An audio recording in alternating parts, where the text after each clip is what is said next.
ایک دفعہ ایک چلاک اور دھوکے باز شخص نے کہیں سے ایک گدھا چوری کیا اور اسے فروخت کے لیے قریبی بازار لے گیا۔ بازار جانے سے پہلے اس نے گدھے کے منہ میں اشرفیاں ٹھونس کر کپڑے سے اچھی طرح بند کر دیا۔ بازار کی پرہجوم جگہ پر کھڑے ہو کر اس نے گدھے کے منہ سے کپڑا ہٹا دیا۔ جیسے ہی کپڑا ہٹا، گدھے کے منہ سے اشرفیاں نکل کر زمین پر گرنے لگیں۔ سکوں کی جھنکار سن کر لوگ متوجہ ہو گئے اور حیران ہو کر پوچھنے لگے کہ گدھے کے منہ سے سکے وہ بھی سنے کہ یہ کیا ماجرا ہے۔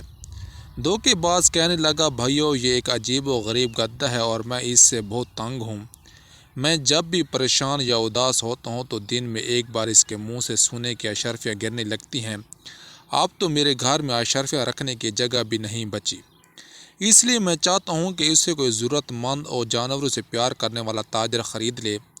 لوگوں نے اشرفیاں گرتے ہوئی اپنی آنکھوں سے دیکھ لی تھیں اور باقی کا قصہ سن کر ہر کسی کی خواہش یہی تھی کہ یہ گدھا جتنے میں بھی مل جائے سستا ہے۔ ایک دوسرے سے بڑھ چڑھ کر بولے لگاتے ہوئے آخر کار ایک بڑے تاجر نے خطیر رقم کی عوض اسے خرید لیا۔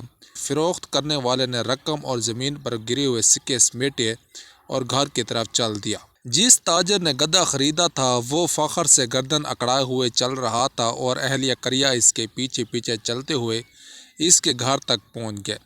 سارے لوگ مل کر اداس اور پریشان شکلیں بنا کر گدھے کے ارد گرد بیٹھ گئے۔ لوگ گھنٹوں بیٹھ کر انتظار کرتے رہے اور بالآخر وہ سچ مچ میں پریشان ہو گئے۔ اس دوران گدھا جو کب سے بھوکا تھا اس نے خوب چارہ کھایا مگر ایک سکہ تک نہ گرا۔ آخر وہاں سے کسی دانا کا گزر ہوا۔ اس نے بتایا کہ تمہارے ساتھ دھوکہ ہو چکا ہے۔ اس سے پہلے کہ فروخت کرنے والا بھاگ جائے فوراً اس دھوکے باز کو پکڑو۔ وہ تاجر اور اہل کریا اکٹھے ہو کر جب اس دھوکے باز کے گھر پہنچے اور دروازہ کھٹکھٹا کر اس کے متعلق استفسار کیا تو اندر سے اس دھوکے باز کی بیوی نے کہا کہ وہ تو کہیں کام سے دوسرے گاؤں گئے ہوئے ہیں، آپ باہر ہی انتظار کریں، میں اپنا پالتو کتا بھیجتی ہوں، یہ جا کر انہیں آپ کے متعلق بتائے گا اور انہیں ہر صورت ساتھ بھی لے کر آئے گا۔ لوگ دلچسپی سے دیکھنے اور سوچنے لگے کہ یہ کیسے ہو سکتا ہے کہ کتا اپنے مالک کو گھر لائے۔ دراصل اس چلاک شخص نے جب دیکھا کہ تمام لوگ اس کے گھر کے باہر جمع ہیں تو اس نے اپنی بیوی کو کتے والی پٹی بڑھائی، گھر میں پہلے سے بندھے ہوئے کتے کو آزاد کیا اور خود گھر کی پچھلی سمت سے چھپکے سے نکل گیا۔ دور جا کر اس نے کتے کو پکڑ لیا اور اس کے ساتھ واپس گھر کی طرف چل دیا۔ تھوڑی دیر گزری تو لوگوں کو اپنی آنکھوں پہ یقین نہیں آ رہا تھا کہ وہی شخص جس نے گدھا فروخت کیا تھا اسی کتے کے پیچھے چلتا ہوا آ رہا تھا۔ اب سارے لوگ یہ بات بھول کر کہ وہاں کیوں آئے ہیں کتے کے متعلق پوچھنے لگے کہ یہ تو بڑے کام کا ہے، بتاؤ یہ کتنے کا ہے؟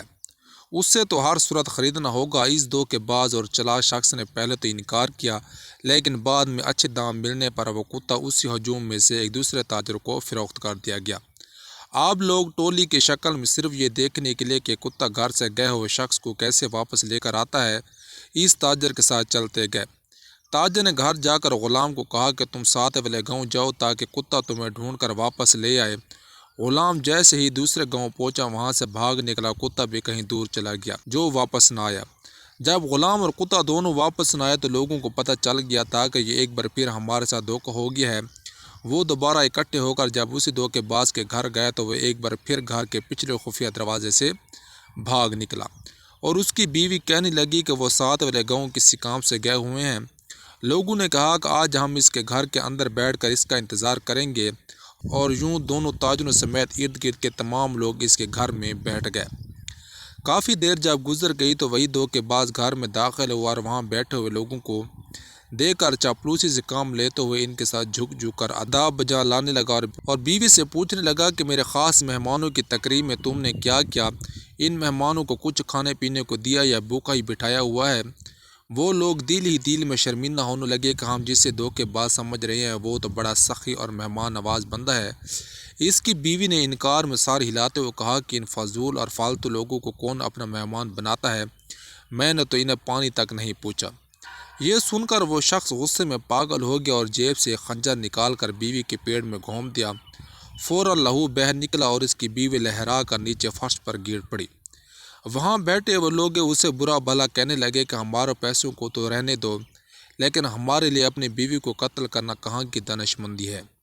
وہ چلاک اور دھوکے باز کہنے لگا کہ آپ لوگ فکر نہ کرو، یہ ہمارا روزانہ کا کام ہے، میں اسے غصے میں آ کر قتل کر دیتا ہوں تو دوبارہ اسی سینگ سے زندہ بھی کر دیتا ہوں۔ یہ کہتے ہوئے اس نے دیوار پر ٹنگے ہوئے کسی جانور کے بڑے سے سینگ کی طرف اشارہ کیا۔ پھر وہ سینگ اتارا اور مری ہوئی بیوی کے پاس بیٹھ کر سینگ کو منہ میں دبا کر پیروں کی طرف جھوم جھوم کر پھونک مار کر بجانے لگا۔ تھوڑی دیر بعد وہی مقتولہ جو کچھ دیر پہلے سب کے سامنے خنجر کے وار سے ہلاک ہو چکی تھی، اپنے زخم پر ہاتھ رکھے ہوئے اٹھ کھڑی ہوئی۔ تمام لوگ حیرت زدہ رہ گئے اور ایک بار پھر وہ سب یہ بات بھول کر کے یہاں کیوں آئے ہیں اس سینگ کو خریدنے کے در پہ ہو گئے۔ دھوکے باز نے بولی بڑھانے کی خاطر کہنا شروع کر دیا کہ یہ طلسماتی سینگ پوری دنیا میں ایک ہی ہے جو صرف میرے پاس ہے اور میں اسے کسی بھی قیمت پر فروخت نہیں کروں گا۔ کرتے کرتے ایک بڑے تاجر نے سب سے زیادہ رقم ادا کر کے وہ سینگ خرید لیا اور سینگ خرید کر وہ لوگ اپنے اپنے گھروں کو چلے گئے۔ جس نے سینگ خریدا تھا کہنے لگا میں جو اپنی بیوی کی چیخ و پکار سے تنگ ہوں، آج اگر اس نے لڑائی کی تو مار دوں گا اور رات سکون سے گزار کر صبح سینگ کی مدد سے زندہ کر لوں گا۔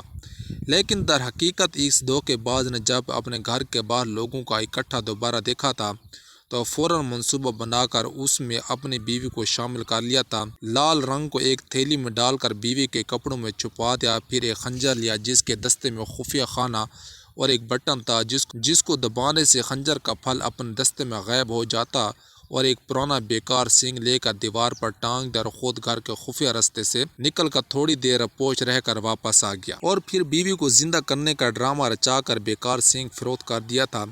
جس نے سینگ خریدا تو جیسے ہی گھر پہنچا تو اس کی بیوی نے حسب معمول لڑائی شروع کر دی۔ اس نے بے فکر ہو کر خنجر نکالا اور بیوی کے پیٹ میں گھونس دیا۔ خون نکلا، وہ تڑپتی اور ٹھنڈی ہو گئی۔ اس نے اٹھا کر کمرے میں لٹا دیا اور پوری رات ایسے ہی رہنے دیا۔ صبح اٹھ کر اس نے بہتیرا سینگ کو مختلف طریقوں سے بجایا مگر وہ تو مر چکی تھی۔ دھیرے دھیرے اسے اپنے بے وقوفی کا احساس ہونے لگا۔ وہ پہتاوے کے احساس کے ساتھ گھر سے نکلا تو باہر تمام لوگ اس کے منتظر تھے کہ پتہ کریں کہ رات کیا بیتی اور سینگ نے کیا کمال دکھایا۔ وہ شخص دکھ اور شرمندگی کو چھپانا چاہتا تھا مگر کچھ لوگوں نے جب اصرار کیا تو اصل بات اگلوا ہی لی۔ اب کی بار انہوں نے پکا ارادہ کر لیا کہ اس نوسر باز کی کسی بات میں نہیں آنا اور اس کو دیکھتے ہی قابو کر کے ایک بوری میں بند کر کے سمندر برد کر دینا ہے۔ سب نے اس پر اتفاق کیا۔ ایک بار پھر وہ لوگ اکٹھے ہو کر اس دھوکے باز کے گھر پہنچے اور اندر جا کے اسے قابو کر لیا۔ بڑی سی بوری میں ڈال کر سمندر کی طرف چل دیے۔ سمندر وہاں سے کافی دور تھا۔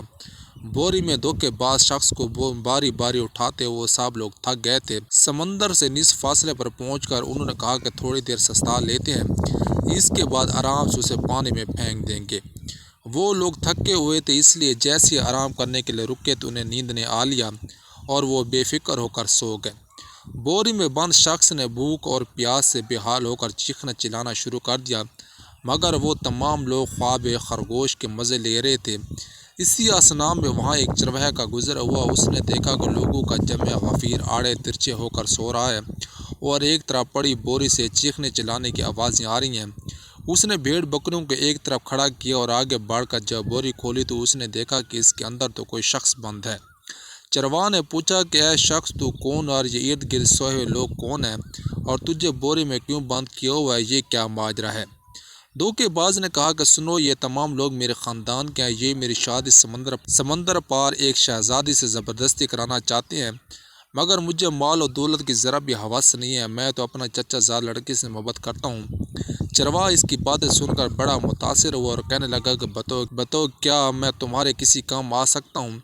دھوکے باز کہنے لگا کہ ہاں کیوں نہیں، تم میری جگہ اس بوری میں آ جاؤ۔ جب شہزادی کے سامنے بند بوری کھلے گی تو پھر اس کا تم سے شادی کرنے کے سوا کوئی چارہ نہیں ہوگا۔ چرواہا یہ سن کر خوش ہو گیا اور ہنسی خوشی اس دھوکے باز کی جگہ بوری میں بند ہو کر بیٹھ گیا۔ دھوکے باز نے وہاں سے چرواہے کی بھیڑ بکریوں کا ساتھ لیا اور واپس اپنے گھر آ گیا۔ وہ لوگ جب نیند سے بیدار ہوئے تو انہوں نے بوری کو اٹھایا اور چلتے چلتے آخر کار سمندر میں پھینک دیا اور مطمئن ہو کر اپنے گھروں کو لوٹ گئے۔ اگلے دن انہوں نے دیکھا کہ دھوکے باز شخص گھر کے باہر 300-400 کی تعداد میں بھیڑ بکریاں بندھی ہوئی ہیں۔ وہ بڑے حیران ہو کر جب وہاں گئے تو دیکھا کہ جس کو سمندر میں پھینک کر آئے تھے وہ تو گھر میں بیٹھا اپنی بیوی سے گپیں لڑا رہا ہے۔ انہوں نے تعجب سے پوچھا کہ ہم نے تو تمہیں کل سمندر میں پھینک دیا تھا اور آج تمہیں صحیح سلامت اپنے گھر میں ہو اور بھیڑ بکریوں کا ریوڑ بھی ہے۔ وہ دھوکے باز شخص کہنے لگا کہ جب تم لوگوں نے مجھے سمندر میں پھینکا تو وہاں سے ایک جل پری نمودار ہے، وہ مجھے اپنے ساتھ سمندر میں بنے ہوئے گھر میں لے گئی۔ وہاں ہیرے جواہرات اور موتیوں سے بنے ہوئے بے شمار محل اور ہزاروں کی تعداد میں مال مویشی تھے۔ جل پری نے مجھے مہمانوں کی طرح رکھا اور میری خوب خاطر مدارت کی۔ وہ مجھ سے شادی کرنا چاہتی تھی اور وہاں کا حاکم بنانا چاہتی تھی، مگر جب میں نے کہا کہ میری پہلے سے ایک بیوی ہے اور میں اپنے گھر جانا چاہتا ہوں تو انہوں نے کہا کہ کوئی بات نہیں، اور اپنی طرف سے بھیڑ بکریوں کو تحفہ دے کر کہنے لگی کہ اگر تمہارے علاقے میں کوئی ایسا ہو جو یہاں کی جل پریوں سے شادی کر کے یہاں عیش و عشرت کی زندگی گزارنا چاہتا ہو تو اسے یہاں لے آنا۔ یہ بات سننے کی دیر تھی کہ وہاں آئے ہوئے تمام بوڑھے اور جوان کہنے لگے کہ ہم وہاں جانا چاہتے ہیں اور وہاں جا کر حاکم بننا چاہتے ہیں۔ اس دھوکے باز شخص نے کہا کہ تم تو صرف چند افراد ہو، اگر اس قصبے کے تمام لوگ بھی وہاں چلے جائیں تو پھر بھی کم ہیں۔ انہوں نے کہا کہ ہم قصبے کا ہر شخص کو اپنے ساتھ جانے کے لیے راضی کر لیں گے۔ دھوکے باز نے کہا ٹھیک ہے، کل صبح کے وقت سمندر کے کنارے ہر شخص اپنے لیے ایک بوری اور ایک رسی لے کر پہنچ جائے، اور وہاں پہنچ کر ہر شخص ایک دوسرے کو بوری میں بند کرنے میں مدد کرے گا۔ اگلے روز صبح کے وقت دھوکے باز شخص نے سب کو بوری میں بند کیا اور اپنی بیوی کی مدد سے تمام بوریوں کو سمندر میں پھینک دیا۔ اس کے بعد وہ بے وقوفوں کے قصبے کا تن تنہا مالک بن گیا۔